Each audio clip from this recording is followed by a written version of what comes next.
Hello everyone. This is my first in what I think is a 10-part, but I have a kind of bonus for 11 that's on my mind. But a 10-part series on just some things that I do every day to try to continue to live WildFit. As I said in my sort of welcome, this is not the WildFit program per se. This is not what would be included. These are things that I have picked up in books that I read, and just in general, my approach to living kind of a life that puts me on a path towards wellness. And so just general tips that I think almost everybody can, try or focus on or improve any given day. So the first tip is just like that. You could do this right now if you wanted to. And I think it's super, super easy. But I can tell you that even after reading all the books that I had read before starting the WildFit program, I did not do this. And it's super, super simple. Ready? Read the label. I know, it kind of feels like you just got cheated, right? I'm not kidding. This is so simple, and there are companies that are making foods out there that are trying to include real food on the label and trying not to deceive you. But there aren't a lot of them, and there's a lot of companies out there that when you flip over that ingredients list, there's 300 things on there and you don't know what they are. And my recommendation would be, of course, to put it back. But for tip one, I'm not suggesting that you change anything. I'm suggesting that you just start paying attention, because I wasn't even paying attention. I was judging from the marketing on the front of the bag saying, oh, this says it's natural, or this says it's, low carb or whatever. And it was eye-opening for me to turn the label over and start paying attention to what's in there. It's a simple thing. Later on, yeah, I was looking for certain things, but in the beginning, just understanding what you're eating. Along that lines, there's a couple of sort of mind blowers for me. One is sugar is just sneaky. It's just not nice. If you guys want, I have this little graphic that was put together that's 65 different names for sugar.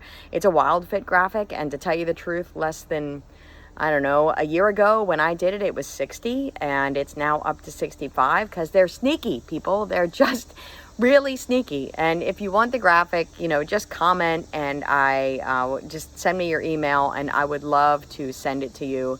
My website is under development, and when it's done, there will be a link right on there that you can get that whenever you want. But I still don't have them memorized. I just kind of keep this little thing in my refrigerator or whatever, because sometimes I see something.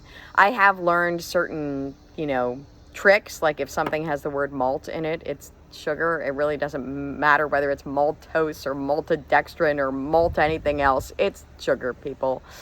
And so that's one thing, is that sugar is sneaky. Another thing that sort of blew my mind when I found out about it was natural flavors aren't natural. I know this sounds really obvious to some people, but natural means nothing. And it is regulated whether something is artificial flavors or natural flavors. But would you like to know how they go from artificial to natural? They add one natural ingredient. So you could have a little chemical flavoring that is 100% chemical, not one thing natural in it, and maybe it makes you think of the smell of, fresh lemonade. It's got just enough sugar and just enough citrus and whatever, and they like to use this in some product to make you think that you're drinking really fresh lemonade, and it's just wonderful. And what they will do is add a little teeny bit of lemon juice to it. Real, honest to God lemon juice. And now what you have is natural flavoring. So the word natural doesn't mean the absence of artificial. The word natural means the additive of natural to what is already artificial. So you know 3 ingredients on the list, but they have added natural flavoring. Put it back. You have no idea what's in there. Seriously, none. Also, one of the things that I think is interesting is that things that are generally regarded as safe, they call grass. They don't have to be listed on there because it's generally regarded as safe. For example, MSG, generally regarded as safe. So I go pick up a bar and I know most of the ingredients on there, and all the way at the end, and it says natural flavoring in there. Could have MSG, could have all kinds of other things, and they don't have to tell me about it. They put natural flavoring on there. So anyway, you get the gist.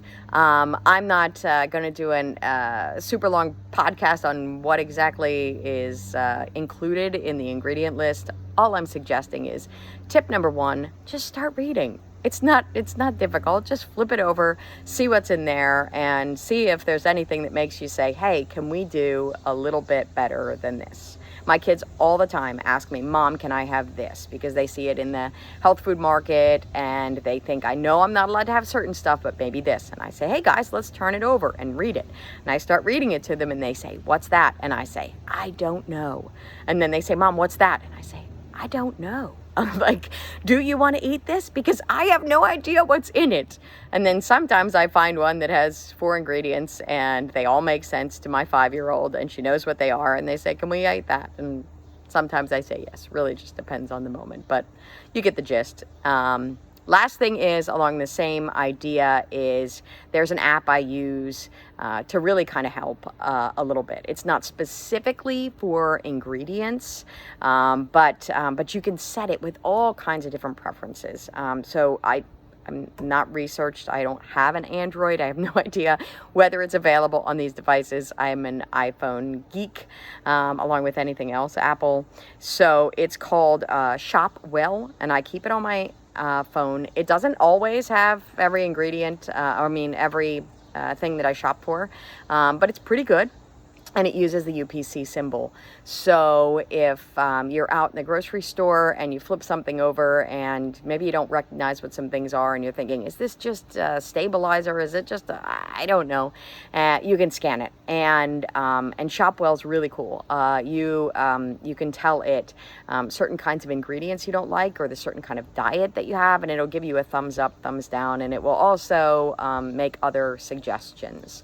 So for example, I keep in my Shopwell that I really don't want to have any MSG. I don't want to have any dairy, even lactose, just, certain things that I say, hey, is there corn in here? I'd like to know, because corn and soy are sneaky. They put it all kinds of places, just like sugar. But I put that setting right in there. And so sometimes when I'm out and I run into something new, I scan it and it'll come right up there. Hey, contains corn. And I'm like, that must have been one of them ingredients that I don't know what that is. So anyway, that's a little tip for you. Not that I have anything to do with them or anybody else, but Shopwell has now paired up with Thrive Market, which is a market that I buy stuff at that's, they're trying to be organic and disclose ingredients and sort of create an online marketplace that you can buy things for more reasonable prices that are based on real whole food and honest practices of finding out what exactly we're eating and whether it suits us. So last time I used Shopwell, when it came up, then Thrive Market was already sort of in there, and they were suggesting, hey, if you're looking at this, you might like this a little bit better. So just thought I should let you guys know. If you're already using Thrive, then it's all connected. That's kind of a neat thing. Anyway, that's gone even longer than I expected, but I think that's the nature of my videos. This is the way I work. If you like it, don't like it, I'd love to hear from you. I'm really just trying to put my energy out there and see if anything that I have to say helps somebody else. So please let me know in the comments or any place else. Reach out to me and stay tuned. So I have, I think, 9 more tips to go, and I'd love to share them with you. And otherwise, I hope you have an excellent day. Bye.